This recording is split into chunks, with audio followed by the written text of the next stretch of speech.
Today, we're following seasonal wildlife technician Richard out into the field to check wood duck boxes. Wood ducks naturally build their nests inside holes in tree trunks. When the ducklings are ready to leave the nest, they hop out and land in the water below. Years ago, we didn't have lots of good nesting trees for wood ducks. This meant that our wood duck population got smaller. To help the wood ducks, volunteers came together to help build nest boxes. The Division of Fish and Wildlife has many nest boxes set up across the state, which we check every year for signs of nesting. Because of these nest boxes, wood ducks were able to make a comeback and now are doing well in Rhode Island. There are lots of trees now that are good nesting habitat for them, and they also have the nest boxes to use too.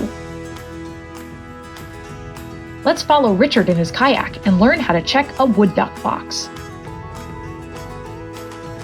So once we get to one of our wood duck boxes in our state management areas, first check to see if there's nothing obviously wrong with it or if there's any unexpected visitors. I will knock to see if anything comes flying or crawling out at me.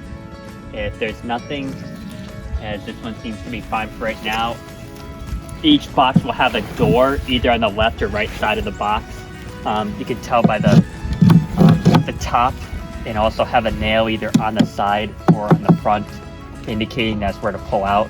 So we'll take the back of the hammer and pry it out. Some of these are trickier than others to get out. Opening the box, it doesn't look like a wood duck used this box, but it does look like it was used by another animal, possibly another smaller bird, indicated by the large number of pine needles that were in there that were absent when the box was checked last year. So this is a hood merganser egg. This was found in this wood duck nest box right here. Even though these nests are put out for wood ducks, sometimes other species will use them, hood mergansers being one of those species. The presence of this whole egg here, so this is fall. They don't nest this time of year. They would have nested in the spring. At this point, this egg is non-viable and means that it wasn't fully developed and didn't lead to a successful hatch. And we can tell based on the size of it, how it's very spherical and not very oval shaped. It's got not a lot of off-white. It's pretty white, comparable to a wood duck egg. And if I broke this open, just like the shell fragments down below, I would notice that it's not as brittle as a wood duck egg by comparison. And if this were to break as is now, since there's gases trapped inside the egg, it would make a very loud pop sound, almost like the pop of a balloon. And it'll usually startle people if it goes off. But the only thing that'll do is just a bad rotten egg smell.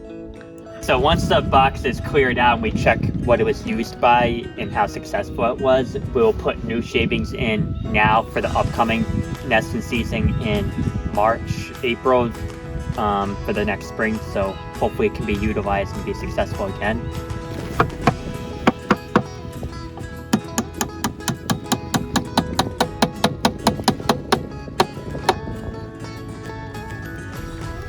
My favorite thing about my job, you never know what you're going to find in a day. No 2 days are the same doing field work. It's nice working for Division of Fish and Wildlife. You get a lot of different projects to work on. Not only do I do these wood duck box checks, also waterfowl banding, herpetology surveys, mammalogy surveys, habitat work.